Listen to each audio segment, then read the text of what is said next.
Thinking Fast and Slow by Daniel Kahneman. Full summary. Have you ever made a quick judgment that turned out to be completely wrong? Or struggled to make a rational decision when faced with too much information or pressure? What if our minds operate with two very different systems of thinking? One is fast and intuitive, and the other slow and deliberate, and understanding them could help us make better choices and avoid common errors in judgment. Welcome back to Brainy Bytes. Today we're diving into the fascinating world of human cognition with Nobel laureate Daniel Kahneman's groundbreaking book, Thinking Fast and Slow. Published in 2011, this book summarizes decades of research by Kahneman and his longtime collaborator Amos Tversky. It introduces a revolutionary way of understanding how we think, highlighting the two systems that drive the way we make judgments and choices. System 1 is fast, intuitive, and emotional. System 2 is slower, more deliberative, and more logical. Kahneman explains the extraordinary capabilities and also the faults and biases of fast thinking. He reveals when we can trust our intuitions and when we should tap into slow thinking to avoid common mental slip-ups. The book's goal is to provide a richer and more accurate language to discuss human judgment and choice, and to help us understand our own minds better. Let's explore the central argument of this influential work. Two systems govern our thinking: the core concept. Kahneman's fundamental idea is that our minds are governed by two distinct modes of thought, which he labels System 1 and System 2. These aren't physical parts of the brain, but rather ways of describing its operations. System 1 operates automatically and quickly, with little or no effort and no sense of voluntary control. Think of detecting that one object is more distant than another, or understanding simple sentences. System 2 allocates attention to the effortful mental activities that demand it, including complex computations. Its operations are often associated with the subjective experience of agency, choice, and concentration. Think of focusing on the voice of a particular person in a crowded room, or checking the validity of a complex logical argument. While System 2 likes to think it's in charge, System 1 is the true hero of the story, effortlessly generating impressions and feelings that are the main sources of the explicit beliefs and deliberate choices of System 2. However, System 1 has systematic errors, known as biases, that it is prone to make in specified circumstances. The book then delves into how these systems interact and the common pitfalls of our thinking.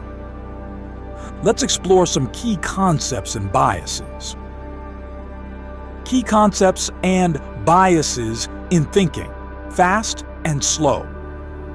Kahneman takes us through a tour of how our two systems shape our judgments and decisions. Concept 1. System 1, the fast thinker. System 1 is our intuitive, automatic, and effortless mode of thinking. It generates impressions, intuitions, intentions, and feelings. It's responsible for skills like recognizing faces, understanding language, and making simple associations. For example, if I say bread and, System 1 quickly offers a butter. It operates on heuristics, which are mental shortcuts or rules of thumb, allowing for quick judgments. While incredibly efficient, System 1 is prone to biases and can be easily fooled. It often jumps to conclusions. Brainy Concept Bytes. 2. System 2, the slow thinker. System 2 is our deliberate, analytical, and effortful mode of thinking. It's engaged when we need to solve complex problems, make conscious choices, or override the impulses of System 1. Activities like solving a difficult math problem, learning a new skill, or carefully considering a major life decision all require System 2. System 2 is capable of logical reasoning and statistical thinking, but it's also lazy and easily depleted. It often defaults to the easier path of accepting System 1's suggestions without much scrutiny. Concept 3. Heuristics and biases. Kahneman and Tversky famously identified numerous cognitive biases that stem from our reliance on System 1's heuristics. These are systematic patterns of deviation from norm or rationality in judgment. One example is the anchoring effect. This occurs when people consider a particular value for an unknown quantity before estimating that quantity. The estimates stay close to the number that people consider. For example, if asked whether Gandhi was more or less than 114 years old when he died, your subsequent estimate of his age at death will be much higher than if the anchor was, say, 35. So another is the availability heuristic. We often judge the frequency or probability of an event by the ease with which instances come to mind. Events that are vivid, recent, or emotionally charged are more easily recalled and thus perceived as more common than they might actually be. For example, after seeing several news reports about shark attacks, you might overestimate the actual risk of being attacked by a shark. The representativeness heuristic involves judging probabilities by the degree to which A is representative of B. That is, by the degree to which A resembles B. This can lead to neglect of base rates and stereotyping. For instance, if someone is described as shy and meticulous, people might guess they are more likely to be a librarian than a salesperson, even if there are far more salespeople than librarians in the population. Concept 4. Overconfidence and the illusion of understanding.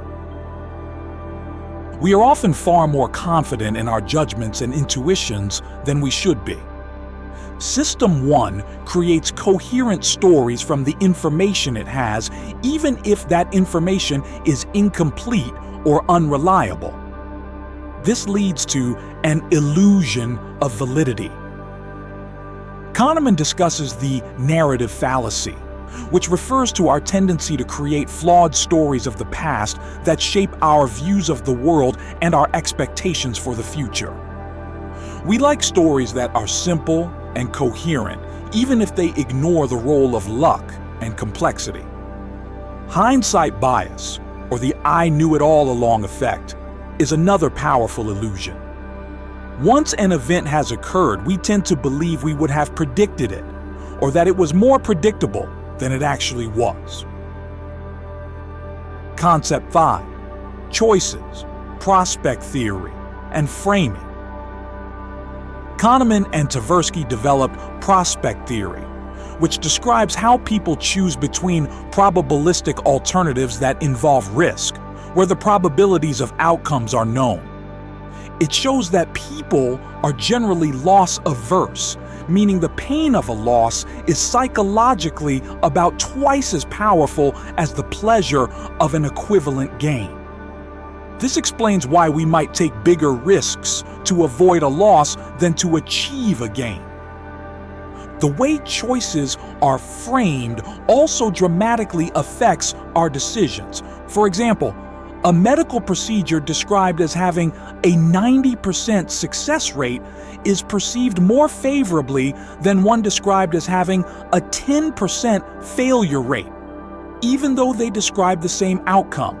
System 1 is highly susceptible to framing effects. Concept 6. Two selves: the experiencing self and the remembering self. Kahneman introduces the idea that we have two selves when it comes to happiness and well-being. The experiencing self is the one that lives in the present and answers the question, does it hurt now? The remembering self is the one that keeps score, maintains the story of our life, and answers the question, how was it on the whole? Often these two selves are in conflict. The remembering self gives more weight to intense moments, especially the peak and the end of an experience, rather than the duration of pleasure or pain. This is known as the peak end rule. This means our overall evaluation of an experience can be heavily influenced by just a few key moments. Key takeaways. So, how can we use this understanding of our two systems to think better? 1. Recognize when System 1 is likely to make errors. This is about awareness of cognitive biases. Be particularly cautious in situations involving high stakes, ambiguity, or strong emotions, as these are when System 1's biases are most potent. 2. Engage System 2 when it matters. This is about deliberate thinking. For important decisions, slow down, question your initial intuitions, seek out more information, and consider alternative perspectives. 3. Beware of overconfidence. This is about intellectual humility. Acknowledge the limits of your knowledge and the potential for your intuitions to be wrong. Seek outside views and consider pre-mortems for big projects. 4. Pay attention to how choices are framed. This is about avoiding manipulation. Be aware that the way information is presented can heavily influence your perception and decisions. Try rephrasing options to see if your preference changes. 5. Understand the difference between your experiencing and remembering selves. This is about making better life choices. Consider both immediate well-being and long-term life satisfaction when making decisions, and be aware of how memory can distort your evaluation of past experiences. 6. Improve the quality of your decisions by using checklists and algorithms when possible. This is about systematic approaches. For repeatable decisions, simple formulas or checklists often outperform expert intuition because they reduce the influence of noise and bias. Thinking, fast and slow, is a deeply insightful exploration of the machinery of our minds. It offers a vocabulary and a conceptual framework for understanding how we think and how we can improve our judgments and decisions in a complex world. If you found this summary valuable, please give this video a like, subscribe to Brainy Bytes, and hit that notification bell so you don't miss future summaries. We're building a community dedicated to learning and growth. If you're finding value in these videos, you can support what I do by buying me a coffee. Link below. It helps me keep the summaries flowing and the ideas fresh. And speaking of fresh ideas from such insightful books, what psychology or decision-making book should I explore next? Let me know your suggestions in the comments. Your input drives the channel. Thanks for watching.